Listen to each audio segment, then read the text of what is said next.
Seeing none, you're in favor of it, signify by raising your hand. Opposed likewise. We have a public hearing. Mr. Rush, I'll let you handle that. Well, actually, we're gonna let Todd do that, that's all.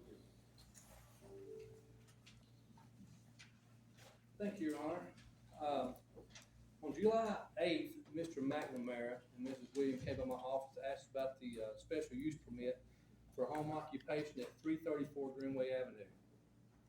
After speaking with them and explaining the process of the special use permit, both parties wished to proceed in applying. However, after we discussed it, Mrs. Williams, since she won't be having any clients come to her house, it would be considered a home office, which is allowed by right in R2 zone. So tonight's special use permit is only dealing with Mr. McNamara. In Mr. McNamara's narrative, he said that he's wanting to have a medical counseling business. The business is strictly related to health, offering advice on diet, exercise, and understanding health concerns. There are no medications prescribed or kept in-house. Mental health and drug and alcohol issues are not addressed. And the service, he feels like, will fill the lack of communication between the practitioners and the patients. The geographical features of the location is as follows. The property is currently zoned R2. The property would be considered a corner lot with a paper street running to the south of the property, which would be known as Lindale Avenue Extension. The nearest single-family resident would be 107 feet to the northeast of the property, with some duplexes to the east of the property about 200 feet away. There seems to be ample parking at the location with a 270 square foot paved driveway and a level unpaved yard to the southeast that would suffice for additional parking. I did have one call today concerning this special use permit. The resident who resides at 325 Greenway Avenue could not make it. They were planning on making it, but they had to take their mother to the hospital. But her concern was what type of business it was going to be. After I explained it to her, she was okay with it. She said as long as Mr. McNamara didn't sway from what his narrative is saying. And Mr. McNamara is here tonight if you have any questions for him, but staff would recommend granting the special use permit based upon the following conditions. That no visible signage would be allowed on the property to negatively impact the neighborhood. The hours of operations are limited to 9 to 5, Monday through Friday, with no weekends or holidays. Schedule appointments that only one client would be on the property at any time. No excessive shipping or receiving. No excessive noise, and all the parking must be off street. Did he agree with those requirements? Yes, I do, but I have a question. What does off-street parking mean? You can't allow people to park in the right of way. They have to be up your own right of way. Okay, so I agree to that. He agrees to everything. Yes. Do you have any other questions? I don't think this type of use would negatively impact that neighborhood. Is there anyone in the audience either for or against this type of use for that property? Like to speak up? If not, would council like to act on it? It's very novel, and I think needed, service. It's hard to navigate the medical community sometimes, especially if you're sick or, have some kind of issue that you're trying to have addressed. So I just want to say that because we need more of this type of service. Is that the form of motion? Yes, sir. If you could put that in a motion, I will make that motion. Do you have a second? I'll second. Now, any further discussion? All in favor of granting this special use permit, signify by raising your hand. Opposed likewise. You have your permit, sir. Thank you very much, Thank you, sir. I hope you Thank have you. success with it. Thank you, appreciate it. That concludes the public hearing. You can stay if you like. If we'll get the, Mr. Beverly, Commonwealth Attorney, if you'd like to come up, please. Thank you.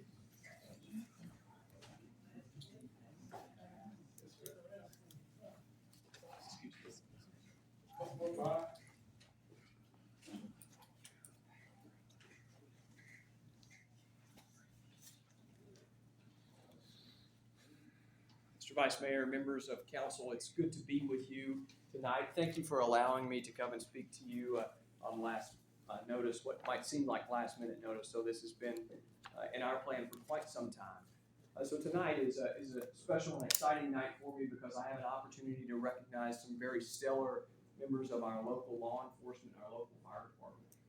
We've had this summer, it's been a very busy summer for the Commonwealth Attorney's Office and also for your peacekeepers. We've had not one but 2 murder trials this summer, and they've now concluded, and I'm here to recognize their work. I'd like to begin by recognizing Sergeant April Morgan. Chief, she's not here, but I'd still like to read this out loud and into the minutes if I may. Sergeant Morgan distinguished herself by meritorious service while assigned as a platoon sergeant at Marion Police Department. On April the 10th, 2023, she arrested a murder suspect and after rights advisement, obtained a confession to the murder. Sergeant Morgan's work directly impacted the Commonwealth Attorney's Office and the Smith County jury by finding that member guilty of the charge of first-degree murder. Thank you.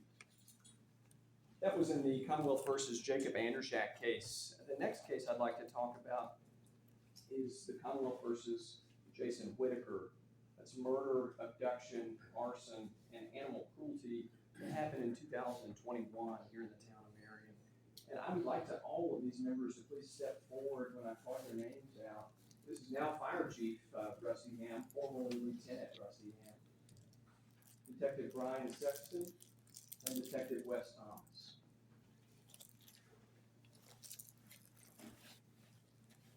Members of the council, these 3 gentlemen performed an invaluable service to our community. And these orders, as I'll read in just a moment, will tell you that the Detective Thomas and Detective Sexton were able to identify a suspect in this murder in less than 3 hours. And then in less than 2 weeks, they were able to actually apprehend this murder suspect. Ultimately, they traveled to North Carolina to meet with the defendant by way of a search warrant from North Carolina. Then Lieutenant Ham collected evidence. That evidence actually tied the murder suspect back to Teresa Greer, who was ultimately deceased and lost her life by way of Jason Whitaker. These 3 individuals testified, well, at least 2 of them testified in the hearing earlier last month, and Detective Thomas was there and presented the evidence, the documentary and physical evidence in the case. So I'll begin now with Detectives Brian and Wes Thomas. Detective Wes Thomas and Detective Brian Sexton distinguished themselves by meritorious service. While on March 18, 2021, they took lead on a murder investigation, also investigating abduction, arson, and animal cruelty. They were able to name a suspect in less than 3 hours and apprehend that same suspect within 2 weeks in a different state. At a trial over 3 years later, Detective Sexton handled all of the physical evidence as well as admitted this evidence into trial and withstood a very grueling cross-examination by opposing counsel, whereas Detective Thomas handled all the physical evidence and presented it to the jury. Their actions have greatly aided the Commonwealth's Attorney's Office in performing our duties and made Smith County and the town of Marion a safer place. Thank you, Detective Thomas.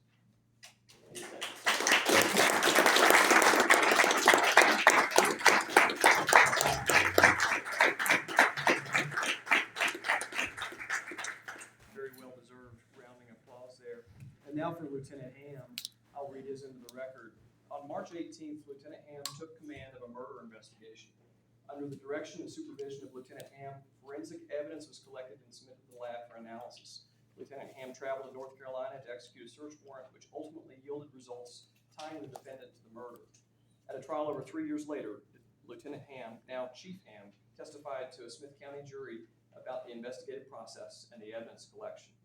Lieutenant Ham's actions have greatly aided my office in executing our duties, protecting Smith County and the town of Marion.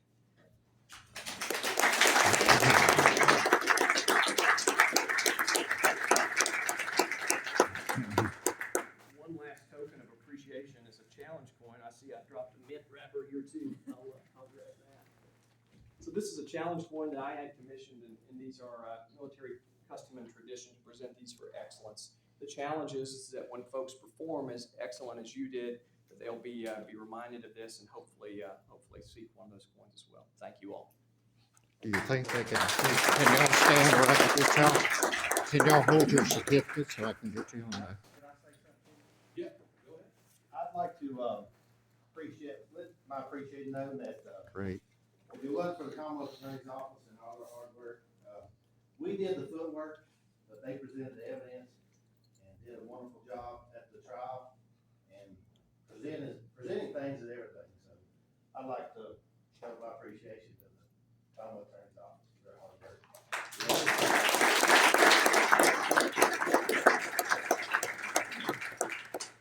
Thank you. And if Chief Haley, if you'll stay here with me, I would now like to invite Deputy Chief Dickie Kiesling as well as Battalion Chief Jim Talley. So council members, these two members of your fire department were instrumental in convicting this defendant of arson. And more importantly, is they were instrumental in preserving evidence in this particular case. So at this time, I'd like to read their awards into the record. Deputy Chief Dickie Kiesling distinguished himself by meritorious service while assigned as a fire chief at Marion Fire Department. On March 18th, 2021, Chief Kiesling responded to a fully engulfed house fire where he was the incident commander. Under the direction and supervision of Chief Kiesling, more than 20,000 gallons of water were deployed to suppress that fire at temperatures over 1,000 degrees.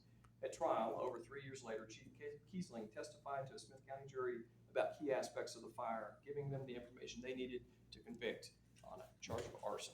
Thank you, Chief.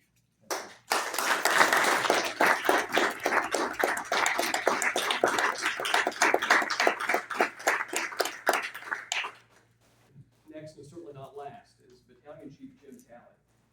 Jim Talley actually found the body of Teresa Greer first, and so his testimony was critical at trial, and so I'll read this into the record now. On March 18, 2021, Battalion Chief Jim Talley responded to a house fire where he led an initial attack and entry team. Upon entry of the home, Battalion Chief Talley discovered the body of Teresa Lynn Greer. At trial, over 3 years later, the Battalion Chief recounted his findings to a jury of Smith County residents. His testimony greatly assisted the jury in understanding the facts, resulting in a guilty conviction for murder, abduction, arson, and animal cruelty. Thank you, Chief Talley.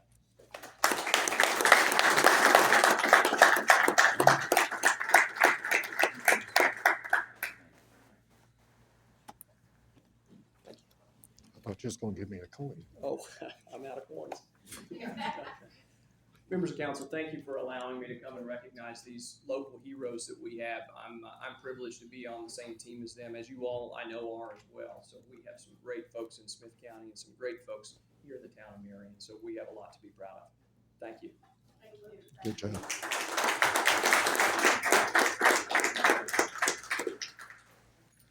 Mr. Archibald with the tree, committee. I don't know if I could ever get over seeing something. Good evening, I'm Mark Archibald, and tonight I'm representing the Tree Commission. We have a little presentation here. Most of my presentation tonight is informational at this point. There is one action that I would request by the council.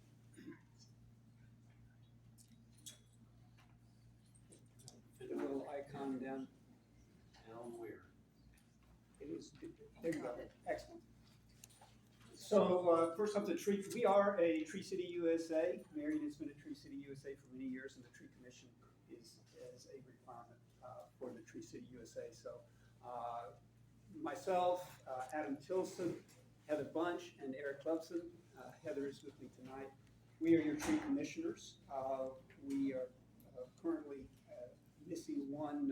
We're looking for a new commissioner due to a resignation. Most of my presentation is going to be about some proposed changes to our tree ordinance. But the one action item that I would ask for tonight, in preparing for this, I realized that all of our current tree commission was never formally approved by the council as is actually required. So I would request that the council approve the currently 4 members of the tree commission that are listed here.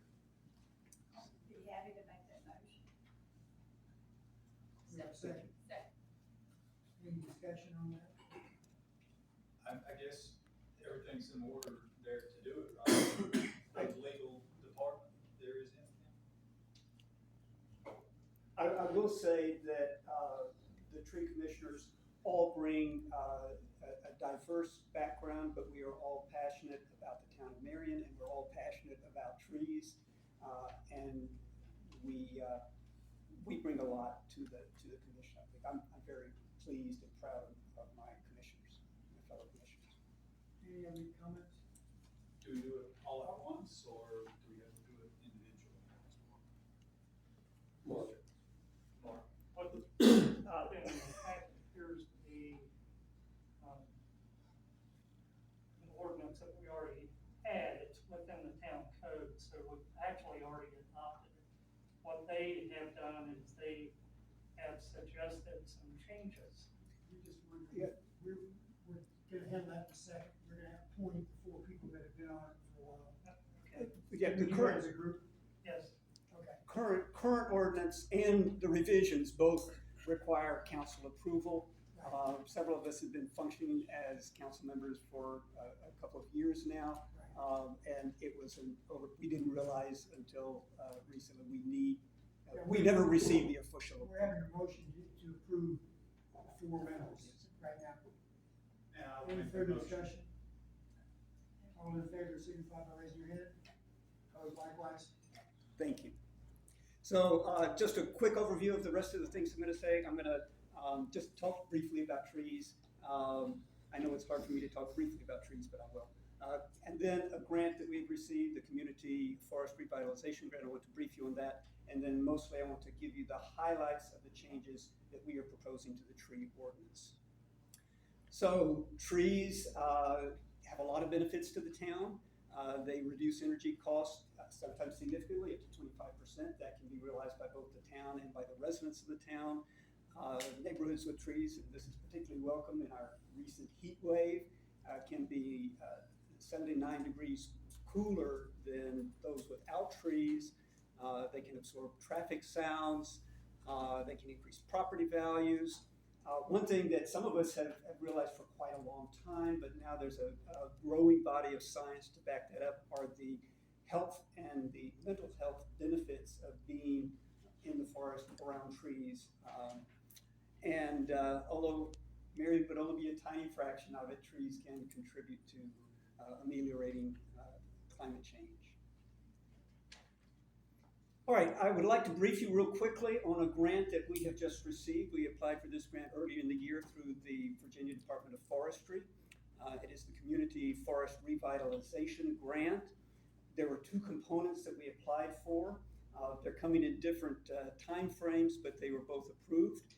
One was design improvements to Wasona Circle. I'll talk about that a little more detail. The second was an urban forest master plan.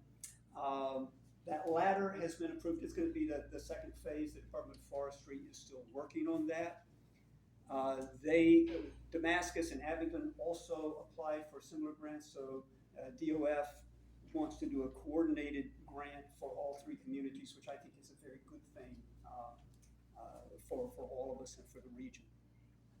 For Wasona Circle, and in talking with some of you just before, I realized you may not have been briefed on the ongoing work we've been doing at Wasona Circle. So just to give you a real quick summary, you can see here, this is a picture of Wasona Circle, and my laser pointer doesn't work on the screen, but there are some dead trees there. These are silver maples, which are old at near the end of their life. We had our town arborist inspect those trees. A number of them either need to have branches removed or the entire tree needs to come out. That will still leave a number of trees there. But we want to plant new trees. That was all part of our plan. We also are not doing this without talking to residents, so we want to get public feedback there. The grant will do the planning for that area. Our commission had come up with a general idea, which we have passed on to them. We had a meeting with Larry Johnson from the Department of Forestry, and also some folks from Virginia Tech Community Design Assistance Center, CDAC, which will be actually doing the design work. Then when the design work is, and they will be involving and receiving public comments, and we make sure of that. Then the Department of Forestry will actually help with implementation. They will provide the trees, they will plant the trees, they will install some things like benches and so forth. And one thing that I was not expecting, we will have to remove the trees, but the DOF will actually do the stump grinding and remove the stumps, which will probably cut the cost of taking those trees out by half or close to it anyway. So that's a significant cost savings to the town. Probably a little over a year, so probably wrap up by sometime next fall. There will be an official letter. They wanted to wait till after the site visit so they could get their scope defined better before they send out the letter. I'm expecting that within the next few weeks. So now, what I really wanted to talk to you tonight is the changes that we are proposing to Chapter 76 of the Code of the Town of Marion, better known as the Tree Ordinance, and you should have received the proposed changes. I will say when I look at this document, and as we worked on these over really the last year, and I'm thinking, oh, this is a major, major revision, we're changing everything. In preparing for this presentation, I actually realized the substantive changes are much smaller than what looks when you look at all the yellow and the mark out, and can be grouped into just a few basic categories, and I'm going to hit those tonight. First off, there were a lot of minor edits just for clarification and consistency. So a lot of that, making sure the terms agreed throughout and so forth. One of our big content changes really reflects a philosophy of the Tree Commission that we want to look at the urban forest in Marion in a more holistic manner. And that was reflected in the proposed change to the title, which will include the word landscaping. We're going to include plants and shrubs. Trees don't grow in isolation. They have other plants around them. So we think that is appropriate. The motivation is really the enhanced value of looking at the big picture. That enhanced value can be ecological, aesthetic, can be functional, and actually economic too in some cases. So we've included shrubs and vegetations. We have been more explicit about invasive species and avoiding planting invasive species. The VIP is Virginia Invasive Plant List. And then also being a little more deliberate about developing a management plan, and we saw that reflected in the grant that we have received from DOF.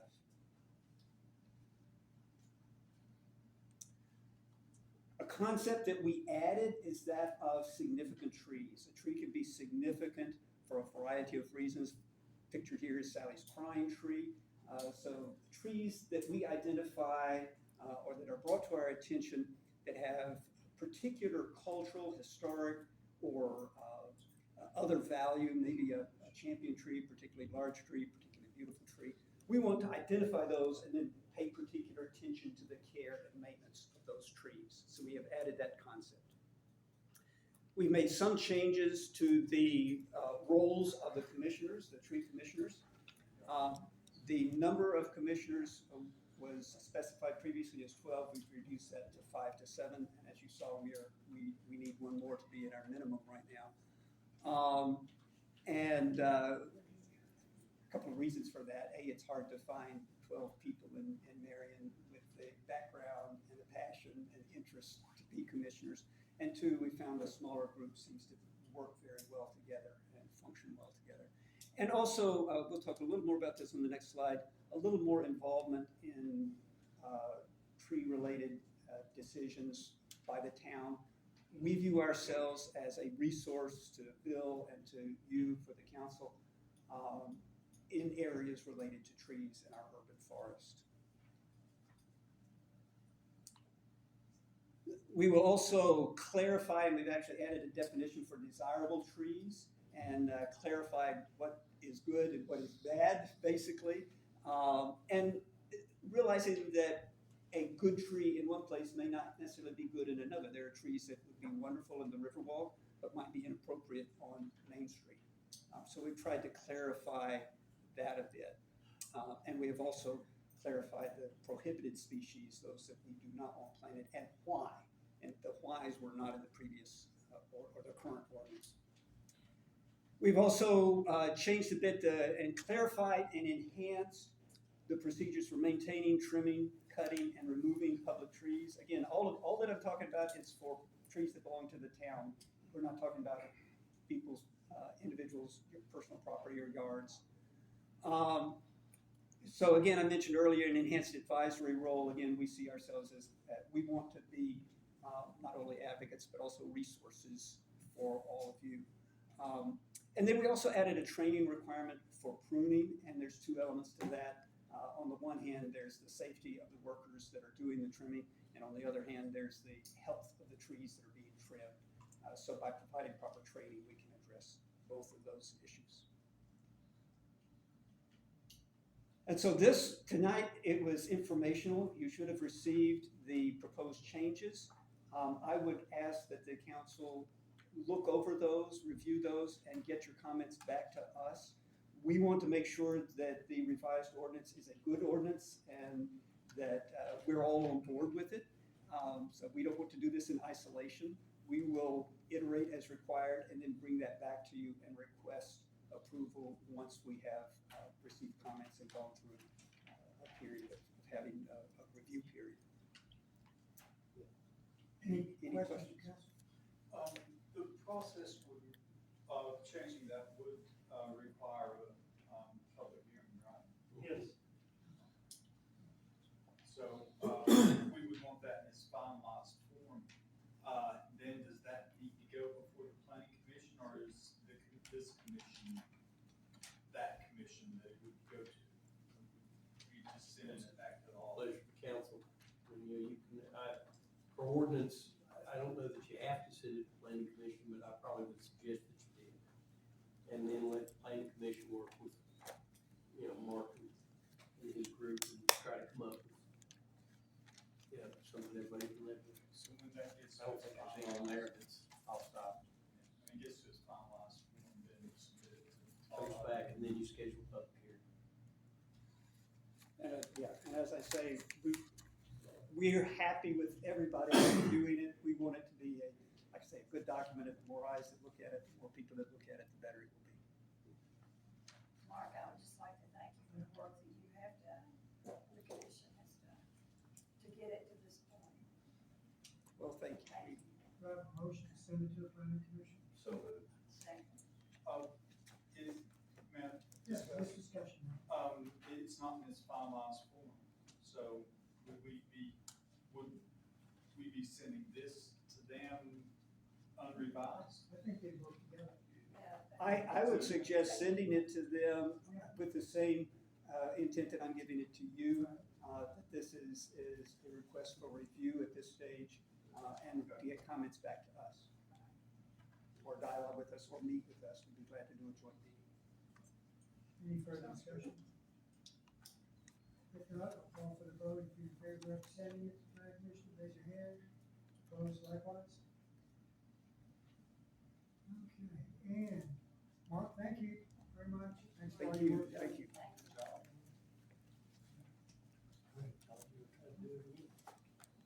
It won't come up.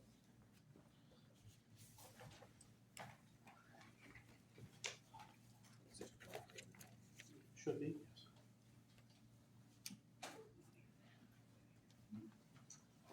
Mayor and council, thank you for allowing me a few moments on your agenda today to discuss what I think will be a very good opportunity for the town area. And as you may know that my family has kind of worked for several things underneath the radar sometimes, and this is what kind of happened some 20 years ago. My father was president of the Chamber of Commerce at the time, and he asked the governor on a visit to Marion to have the state give us some property. And the Governor Warner at the time told Dad, he said, the state does not give away property. And the way I understand it is he dogged him on this idea for a couple of years. And in 2005, it got passed through the General Assembly, the resolution to allow the Virginia Department of Corrections to to give to the town of Marion the 3 acres that are right there at exit 45. And as you may look at the deed in front of you, where I've highlighted on page 1 there, it says that it was conveyed without consideration, so we didn't have to pay anything, and it's 3 acres. On the next page, you'll see where I put a little number 2, that it says the property is conveyed as is on the condition for municipal government purposes by the town of Marion.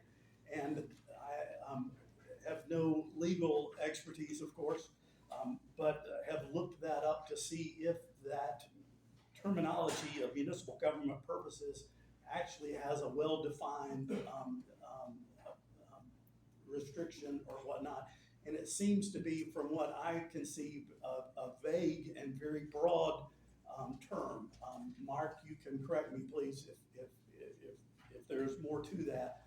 But that is what little bit I understand about that. At the time, there was consideration that because the Chamber of Commerce was located here on Main Street, and they were considering moving to the Bottom House in Chilhowie, and my dad was very much against that, and so that was part of the rationale for trying to get this property that would potentially be a welcome center for the town, right there off the exit, with property that the Department of Corrections presumably did not need. So that was the rationale behind it. And please correct me if those of you who were here at the time and know more of who was involved with it than I do. This is just the best of my recollection. But I, first of all, am just kind of stunned that somebody would ask the governor to give property to the town. And secondly, I'm kind of stunned that the state would actually go through with it and give that to us. And so I think that's pretty remarkable. But now it falls on us to be good stewards over that property and find its highest and best use, I think, in the future. What does worry me, if you look on page 3, well, first of all, it says that any gas or rights, coal methane or anything like that does not go along with it. But I've highlighted in green the phrase that does worry me. And again, I don't know legalese, but it says if the property ceases to be used by the grantee for municipal government purposes acceptable to the Commonwealth, then it shall immediately terminate and the property revert to the grantor. So my fear is that if we don't do something with the property, then the state, the Virginia Department of Corrections has full right to rescind it, and the deed could revert back to the state. And so then the questions are, what are the logical steps to do at this point? And I think it would, I don't know what the proper protocol is, but I presume that something like this would go to the Planning Commission or the Economic Development Authority. The other things that have got to be addressed are, what do we want with property there? What would be the highest and best use? Do we want to have some signage there that brings people off the interstate and brings them into town to eat and buy at our shops and to buy gas and to look for a home? What are the kind of, we've got some bait out there that we can throw and lure people into town possibly with this property. The cost is also going to be something. It is. Do you have the photos? Are they easily to put up there? No, the photos I don't have. I do have the plat. Okay, so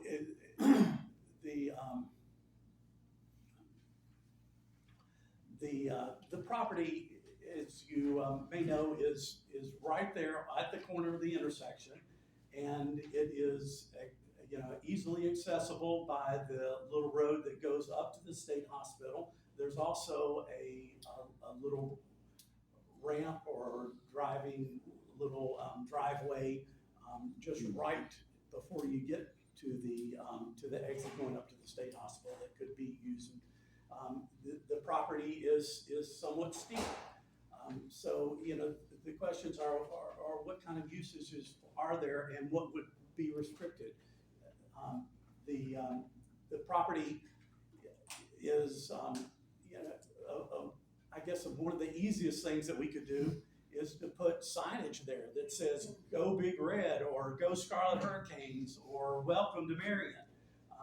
And at least if we have some usage of it, I would think that that would protect us from it reverting back to the State Department of Corrections. And you know, we can use perhaps a liberal definition of what a municipal government purpose might be. And I wonder if we could have some type of private partnership with and invite entities. You know, would a Cracker Barrel be interested? I looked on the websites and they say that they typically need 2 to 3 acres. Well, this is 3 acres. You know, would a Sheetz be able to go in there? And if so, would they allow us to put a welcome center on the corner of the property so that we maintain that our municipal government purposes, but also coincide with a commercial purpose? The other thing is, again, I'm just doing this by the seat of my pants, but it looked like that the property is zoned medical. And I don't understand that from 50 years ago, but if that is the case, then I think we need to have it rezoned commercial. You know, other things, I've talked with folks about this. You know, I don't know if there would be a Purina dog chow. Would we get some type of commercial interest to partnership with us, or you know, and have a dog park? Would that entice people to come off the interstate? Somebody told me, suggested a water park there. You know, there are all kinds of ideas. An electric vehicle charging station.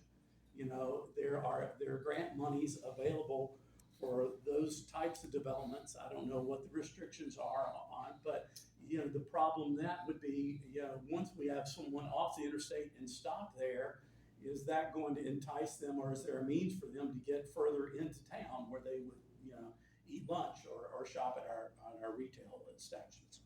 So those are all questions that we might want to consider. You know, I propose to you 2 actions though tonight. First of all, that we authorize some type of signage to, again, say "Go Big Red" or "Go Scarlet Hurricanes" or "Welcome to Marion" or something, so that we have our flag in the moon, or so to speak, or so that we somehow establish the fact that we have an interest in this property. And then secondly, that you refer this to the planning commission, or to explore non-creative or creative funding methods, or grant opportunities, and do a cost benefit analysis and whatever you would do. So those are my 2 suggestions. Mr. Mayor, would we first send this to Billy and Grant? I make a motion to send this request to Billy and Grant. Second. I'll second. I was gonna send it to recreation. Any further discussion? Thank you. Any further discussion? If not, if you're in favor of this motion, signify by raising your hand. Opposed likewise? I have a question about this property, because I'm an employee of Department of Corrections. Does this property join the Department of Corrections? Yes. Right now? Yeah, they, you know where they built the new thing up there? Yes, sir. We had to give them a temporary grading easement To grade, right? to grade right there. It's just, my personal, you know, he talked about like a Cracker Barrel or something, and you see barbed wire around, the big facility. I really don't wanna go there and eat. I know, it's a prison, you know, and it's a facility that's been, you know, the state owns and does. So, I mean, like, maybe the gas station or something like that would work, but, you know, like water park for kids, I just don't see people going to somewhere like that with being that close to all that barbed wire. You know, I like the dog park idea. Yeah, I mean, People traveling on the interstate, they want to stretch their legs.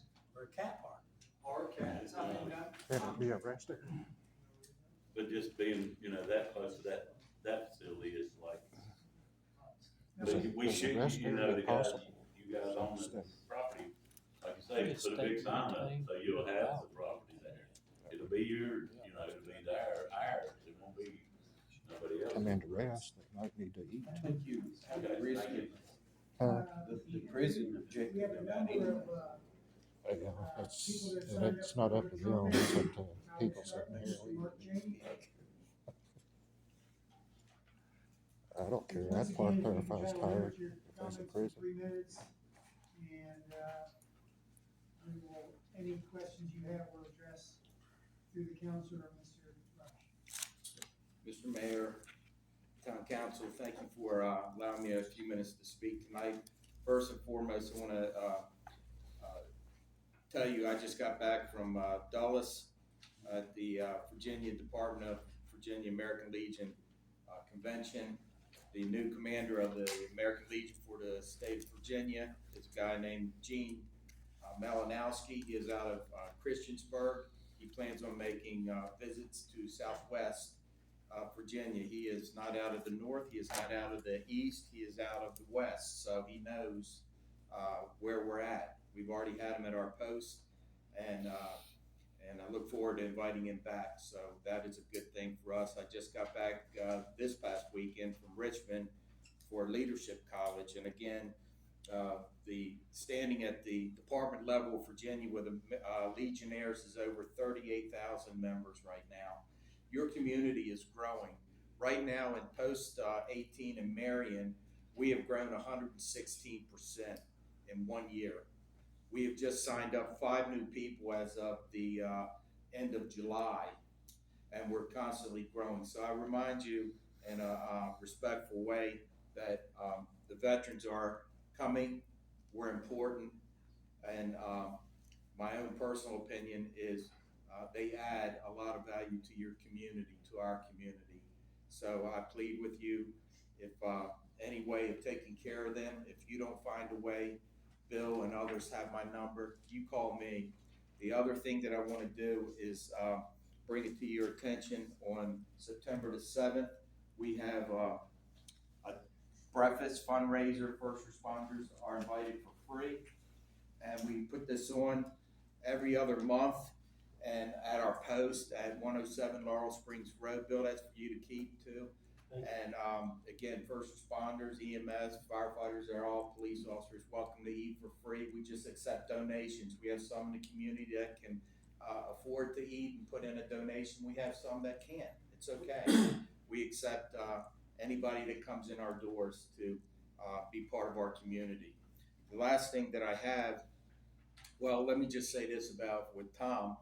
I think it would be great for you to consider putting a veteran memorial on the 3 acres. You have veterans, you have one last that I know of, World War II veteran in your community. You have a number of Korean War vets.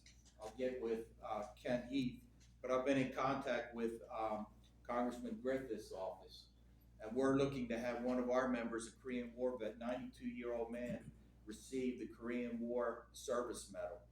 And so I'm in touch with his office, and I'll be reaching out to have Ken come out, and maybe you guys as well, and gals, but because Congressman Griffith said, I want to do the honors. So these are things that are happening at your post in your area. The last thing that I have, and I wanted to pay special attention to Bill. Bill, if you'll come up. I don't have an award for you, Bill, but I need you to accept these for me. We had a new deck and a new ramp put on the front of our post, the old one torn down. And I've been in contact with Bill for several months. Out of the blue, he reached out to me, sent me an email. First of all, that's remarkable, thank you. Secondly, and I say that humbly because he sent out two men to work, Gabe Kell and Tracy Hunty.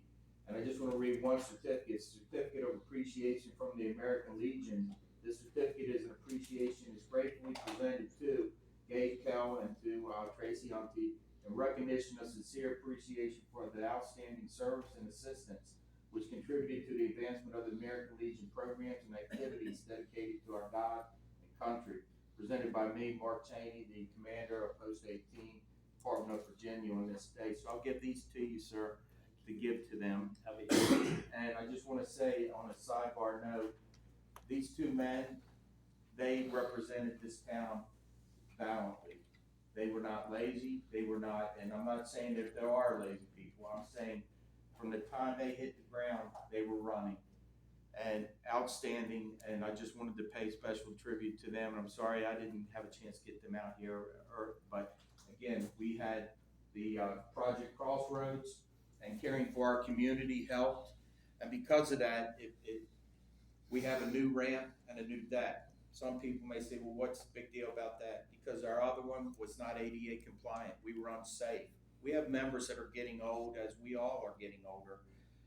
You guys made it safe again for our veterans. For that, I humbly thank you, and I sincerely thank you, Bill. Thank you. Thank you. Mr. Knapp, once again, I forget to say this, if you'll state your, some people put their address here, if you'll state your name and your address. Joe Knapp, 148 Countryside Drive. It's an excellent idea for exit 45. Excellent. I'm here again to talk about exit 47. I just can't, blows my mind. And I guess I'm beating a dead horse here because it's in the past, but my goal is for something like this not to happen in the future. I think there needs to be more transparency. I want to talk about due diligence and speculation. I want to read this for some of our guests here tonight, definitions. Due diligence. Due diligence in simple terms. Due diligence is the steps an organization takes to thoroughly investigate and verify an entity before initiating a business arrangement. Speculation, the forming of a theory or conjecture without firm evidence. Also, investment in stocks, property, or other ventures in the hopes of gain, but with a risk of loss. These 4 tracks. It was my understanding, we discussed in the last meeting about, Dr. Gates, you mentioned why it was bought, one of the reasons, but my understanding that the 10 acres known as the Shoker property was purchased to move the VDOT shop there. Let me remind the public that the taxpayers, we taxpayers, pay $12,500 an acre, with the adjacent property, which I mentioned before, sold for $3,400 an acre. Did the town get a commitment from VDOT? If that was the case, why they bought it? Due diligence, speculation. Did the town have the property appraised? $12,500 an acre. Okay, then the town buys the next 2 parcels. And I didn't know about that. That one kind of got by me, the 3rd and the 4th. And I'd heard, don't believe anything here in half of what you read, but it came that I was told that the town bought it to keep Walmart from moving there because they didn't want to lose the tax dollars. But did the town have the 2nd, 3rd, and 4th tract appraised? I guess not. The next question is, did the town have any of that property core drilled?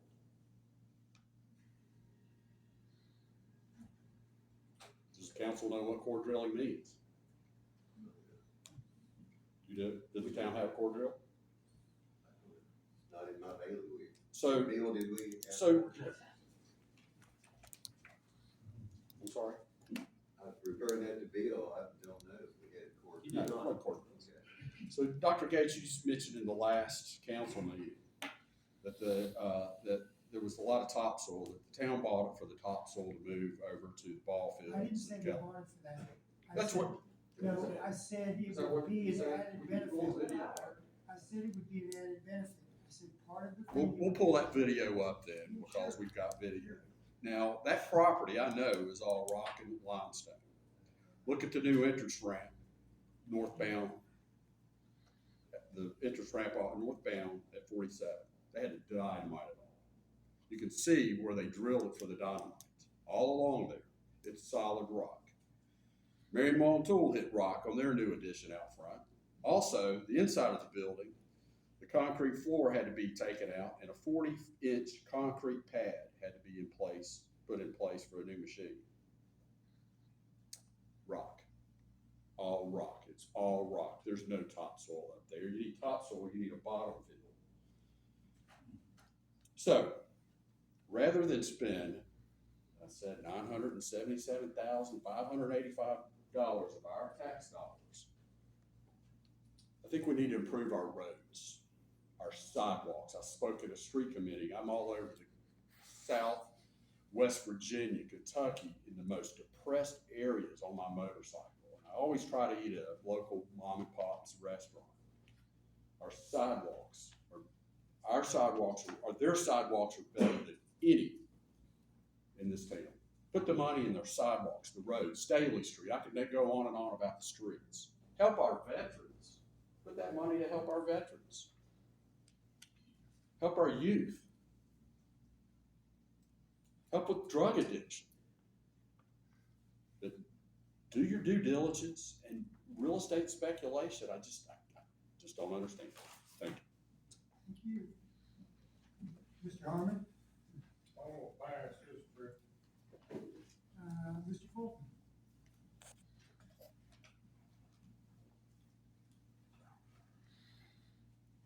As the gentleman before me said, I've probably beaten a dead horse.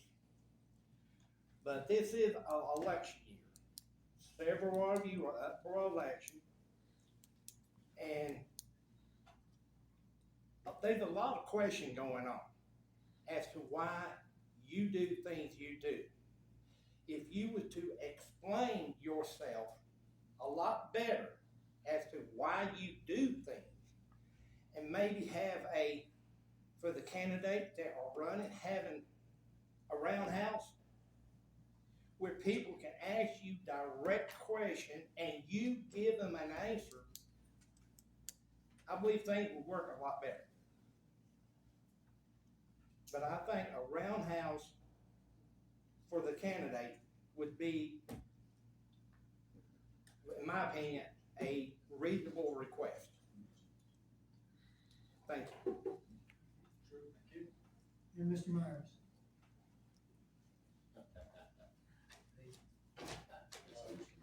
Oh. Most of you know me as Bull. Now, I recently applied for a loan to open a restaurant downtown.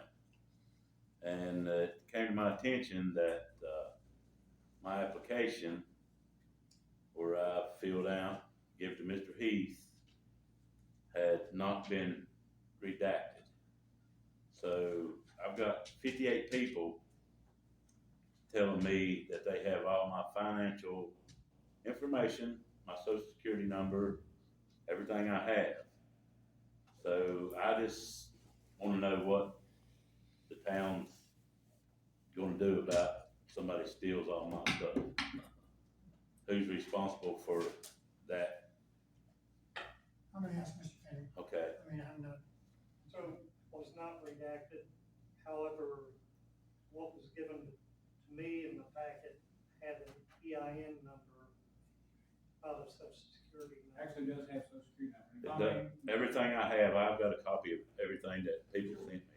If I may, Your Honor, It should have been when redacted. Bill Feud asked me, I told him this, if you call. Well, it just happened, I was at home Saturday morning, and I get a call from a guy that says, is this, Mark Myers? And I appreciate where you're coming from. And, This, if I can have the floor just a second, I can explain everything you want to know. okay, This is a form that, when we formed the RBEG loan program through USDA Rural Development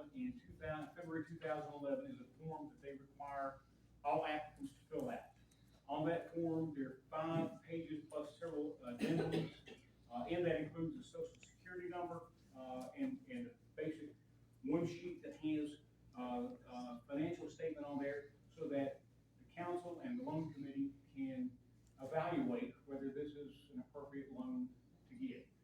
And that's the form we have used for 58 loans, including bulls. That information has been on every single one as required by the federal government. And we have them all down in my office. We're transparent in our office.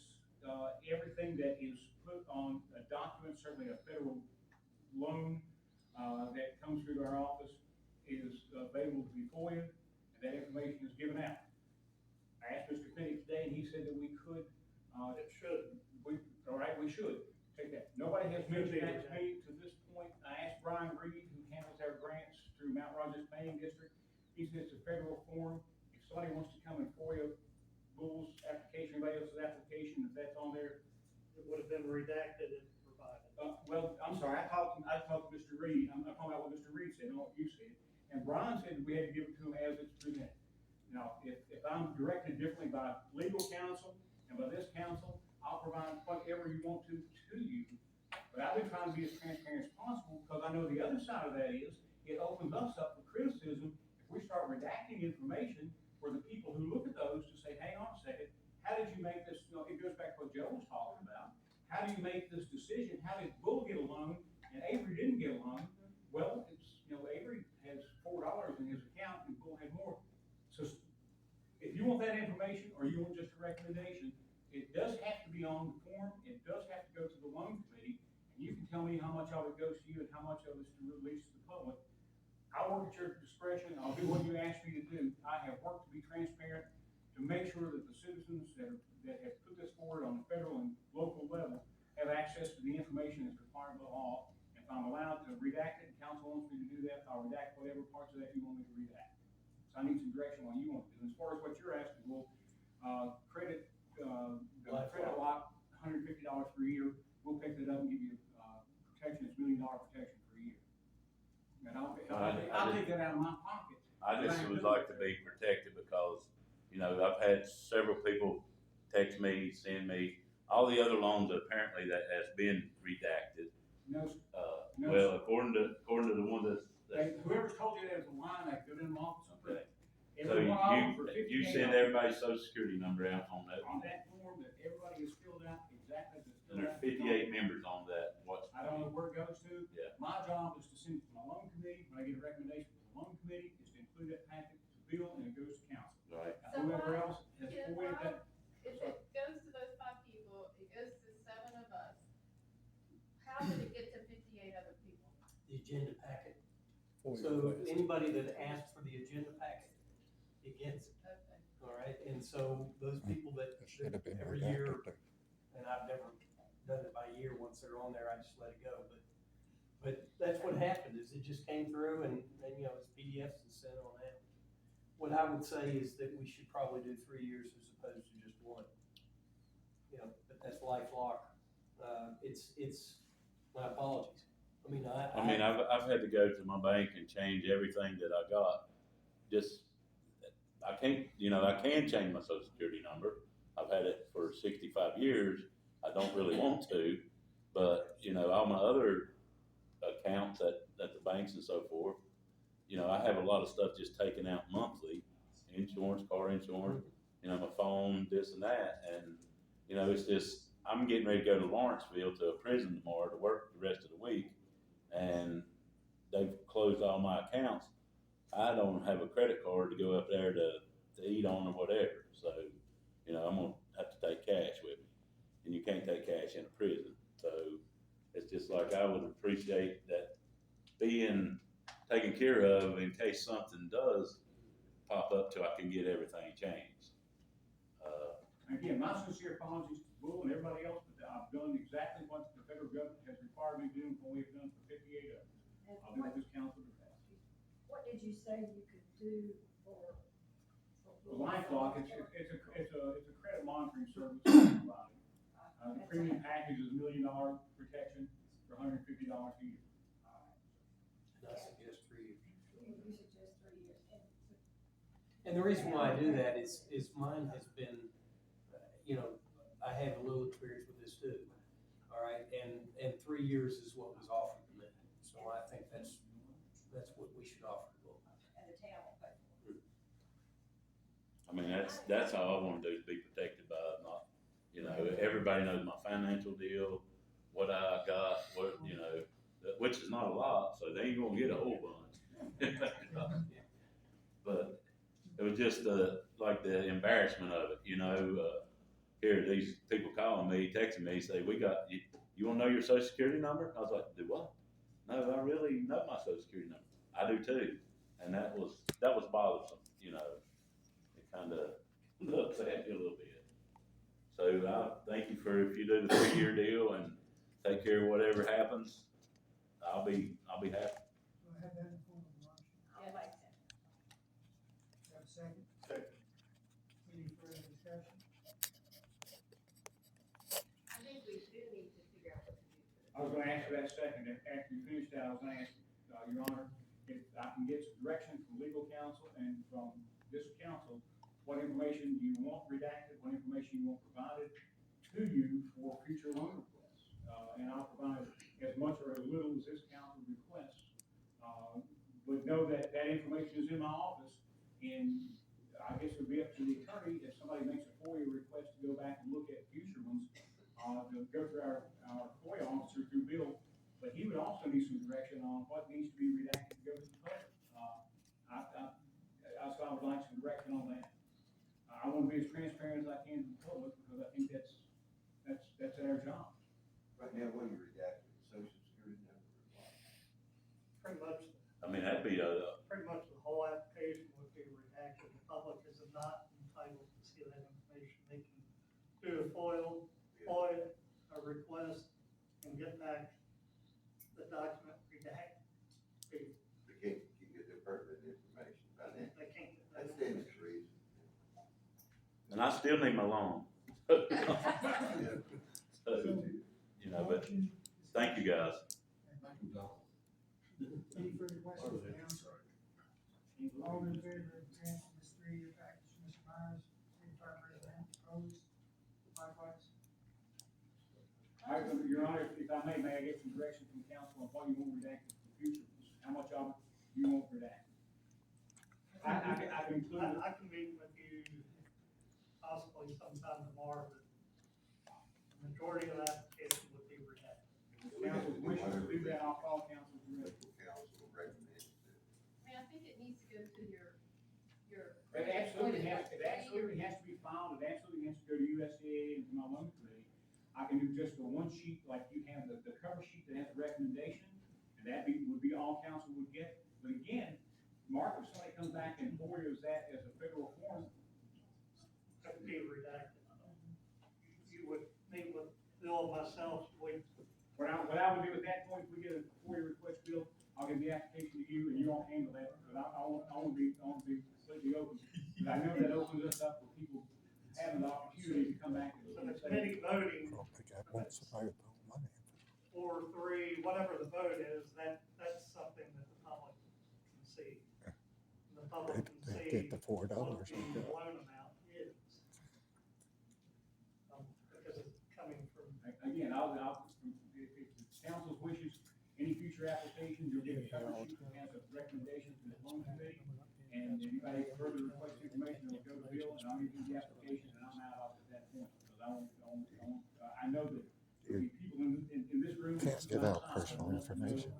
Why this person can loan this person wants. Yeah, you don't want to give out personal information. Happy to provide whatever information you want deemed necessary. When we do it on a case-by-case That basis, seems like how we have to live. and just like congressional hearings and anything else, their testimony is redacted when the file comes out.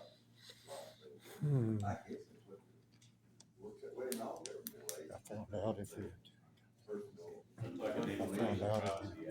just try to help the people that are deaf Again, that's a balance we're can't walking read on here with FOIA. or Because actually, I deaf was creating and hard information to out do. there. I don't But you go in and try to do a video for them and put them in concert, you get arrested. I don't want to tell Charlie, you can't have it, it's a form that legally That's they personal. will have. I mean, so I want somebody else to make that decision other than that. And that's perfectly understood. But get with Mark, or his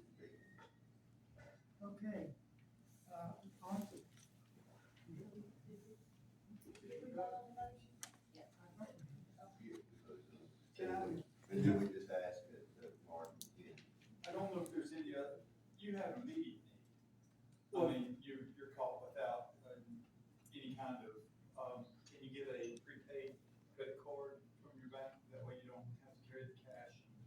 Will that work? That's too late. I gotta leave at daylight in the morning. Is there any way we can help you? I tried today to Well, we get. can send you the cash. Borrow your credit card. No, I'll be all right. I can eat prison food for 3 days. Okay. I'll be all right. You come back then. I'm a fat boy. I can live through. We don't want you to have to. Yeah, I'll be all right. I just don't want somebody to go buy a new car with my social security number. I mean, all right, Mr. Claire, don't be thinking about it. I could use new. Settle that. Council members and committee reports. Mr. Barker.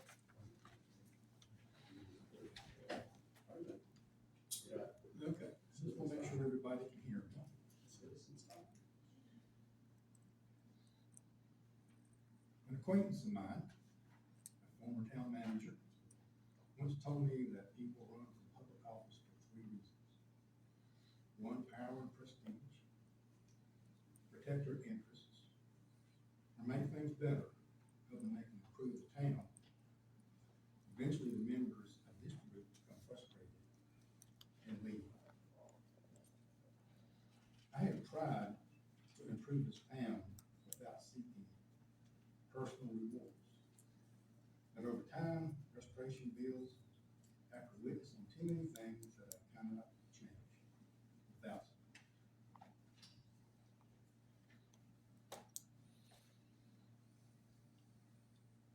After the last council meeting, the manager and the council, except Carter, berated me for 30 to 45 minutes. Some council members yelled at me, sounding like a barking hyena. It was to intimidate and retaliate. It could have even been politically motivated, I'm not sure, against the candidate, or the council or me. I hope not, because that would be abuse of power. I cannot repeat what was said in closed council, but several people from the public have asked me about the closed session. They know what was said. A closed session with town employees present should never be allowed unless that employee is germane to the situation.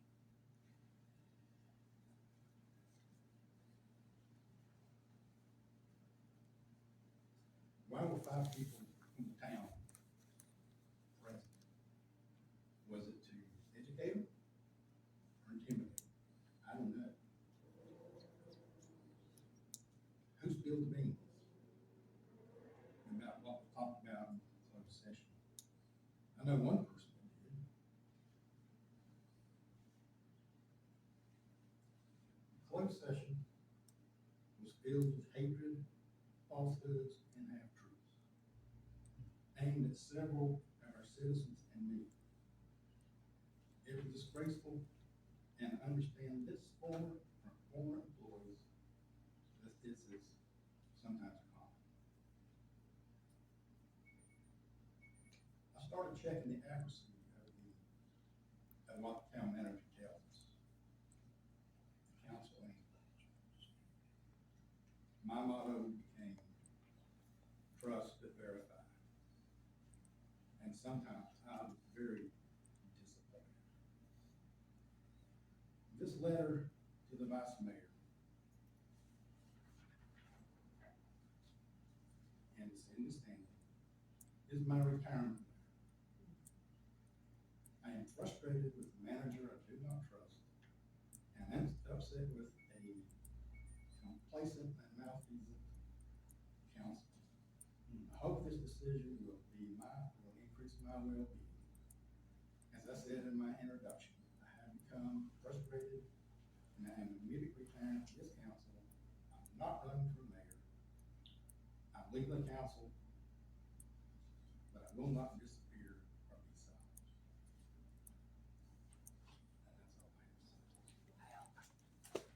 And that's all I have to say.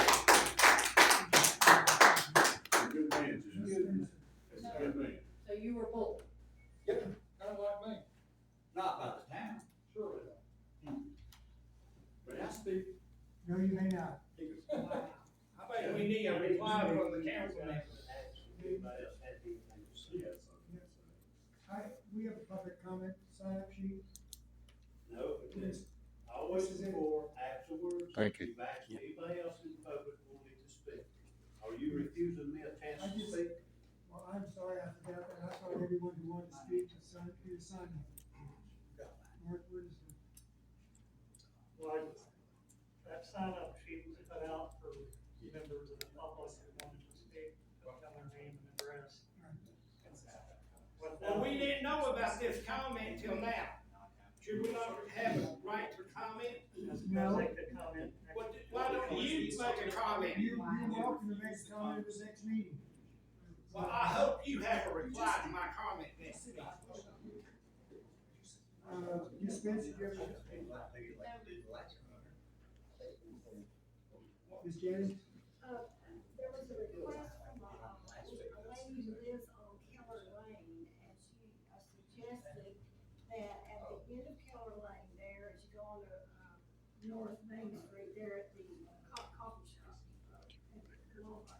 that we put a STOP in the road, that not enough people, if they're gonna turn left, are stopping, or they're getting out too much.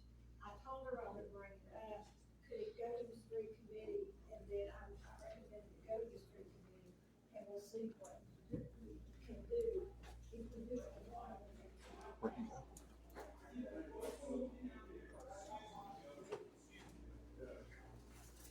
See if we can find Jim Baker.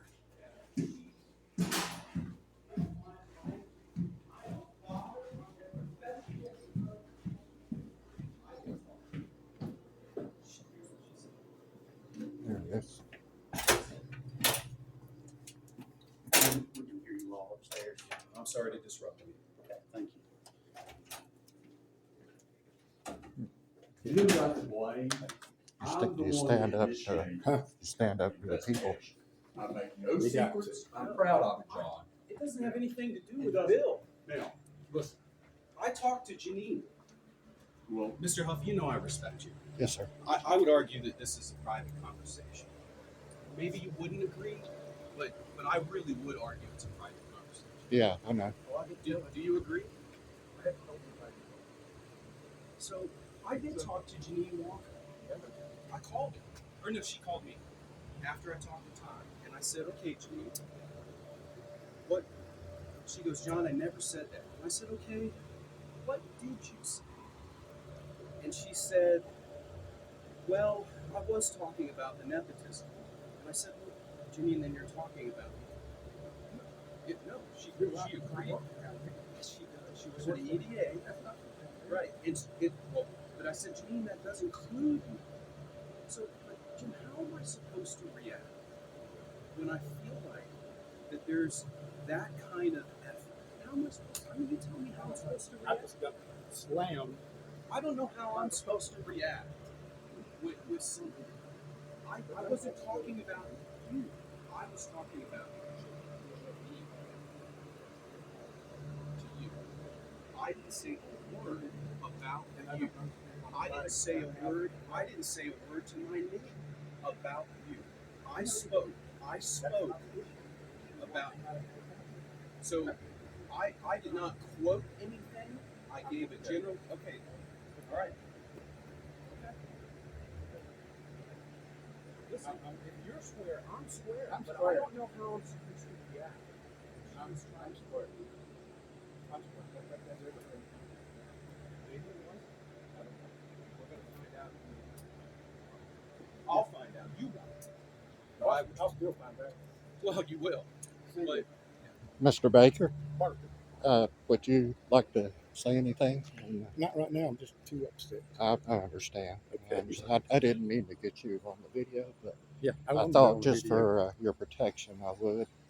It's not often that you see a council member stand up to tyranny, and I think it's people like you that we need on council and a People mayor. like me that can't get support from the other people on the council. Well, it's people like you that get voted in, and the people you've seen all the people that stood up to talk for you. Yeah. And if you don't give up and you run, run for the highest damn seat. Well, right now, I feel like I can say what I want. Right. And not be on the council, Right. not be running for mayor. I got issues with the town. I Yeah. can run it. I can say what I want. Right. Right. I'm no longer a public official. I can see it hurts too. I can see it hurts. I'm no longer a public official. Right. Right. Private citizen. You can I'm say private anything you citizen. want I to. can say anything I want. And I just want to say it's not often that you see somebody stand up. Most of them sit there and don't say a word. Like when I got arrested and they violated my rights, none of them, they all swore to an oath, but they forget about it. The oath is, one of the people said I should remember my oath. Yeah. My oath is the Constitution of Virginia. That's the number one law in the land. And not to town manager, not to a council. No. My father died in Vietnam. He was a Green Beret. Yeah. He stood up for my rights. And that's why I did not bow to them and solve them. Well, I may pay the price, but I know I can stand up. If you're standing on your First Amendment rights, you'd be all right. Yeah. But I want to tell you, it's a pleasure. Every time I've been over here, you've been cordial. And I hope that you come back and run again. It depends on what happens in this election. I'll take write-in votes. I'll get you write-in votes. I don't want to run against this. It's people like you. Bunch up there that. It's people like you. We can vote them out, and we can have you in there. Somebody that we know will stand up for us. Well, I stand up. And you just now showed it. Yeah. Well, I want to tell you thanks again. I mean, I was shocked, and I know you probably just want to. But I mean, you did the right thing. And people want to know that you did the right thing. I know I did. My blood pressure's been high for 2 weeks. It ain't over yet. Believe me. And hopefully tomorrow when I take it. And if you,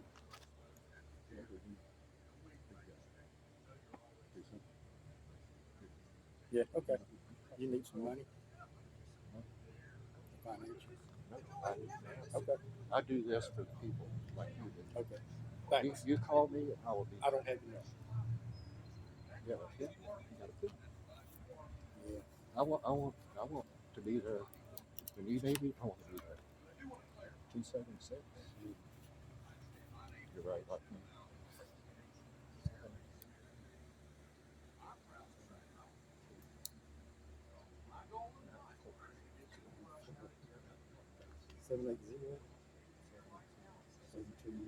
And what's your name? I didn't want to do that. I know your last name. You in the box? I hear that, maybe. I don't know, maybe. With he won't play me no more. I think. We used to work for town. His father had BB cattle place and shit. There's not a lot of things. And there was a Tom Huff I went to school with. Unfortunately, he was about 20 years old. He was killed in a car wreck. I wasn't going to leave you out here alone. It's okay. I mean, they can make up anything. I can take care of this. I know you can, but they can jump on you and make up anything. Well, thanks. You be good. You See call you. me. Thanks. Don't give up. Marion needs you.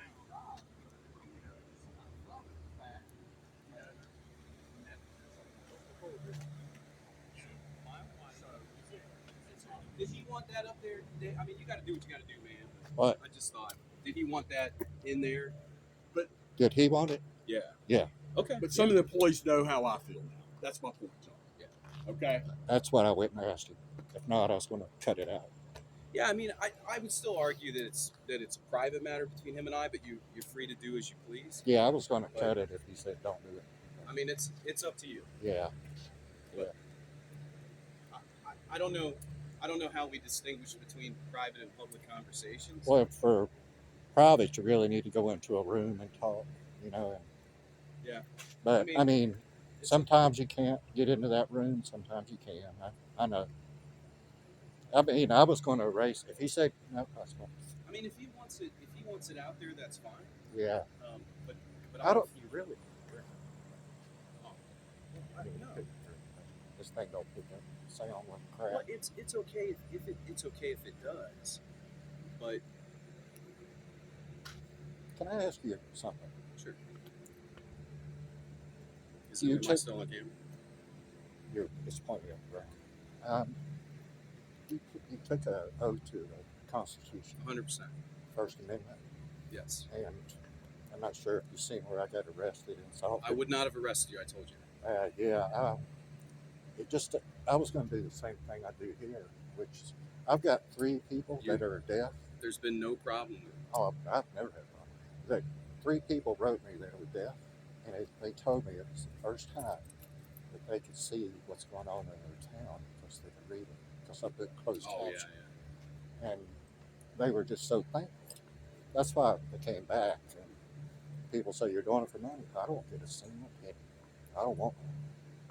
I mean, if I was doing it for money, I don't know. I'd do like these other people. Go out and film a restaurant until somebody gets out and gets mad. Yeah. You know, all that stuff.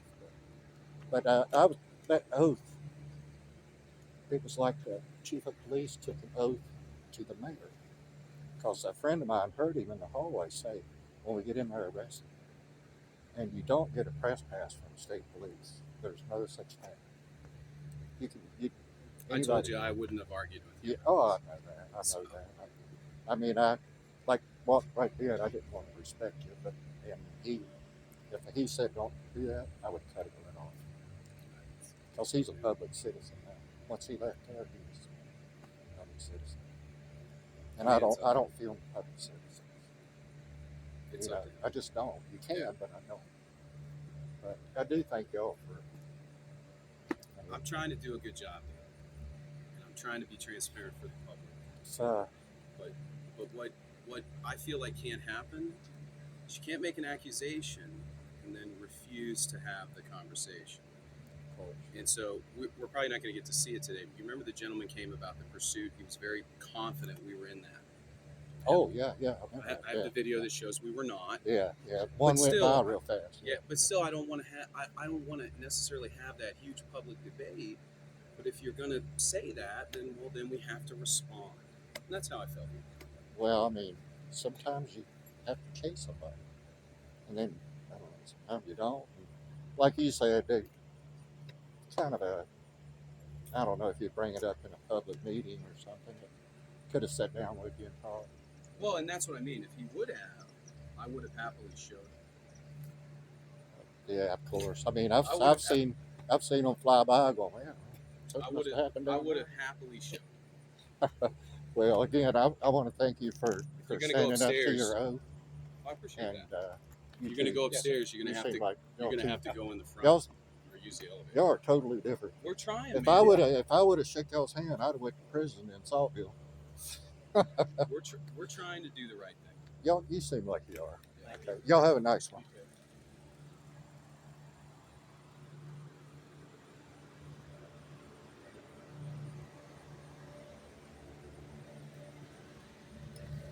Well, that was the police talking about, I guess, an argument between the police and the council. Man, crap, now I'm locked out. Now what do? Locked out. Let me out of here. Probably locked out this door too. My gosh.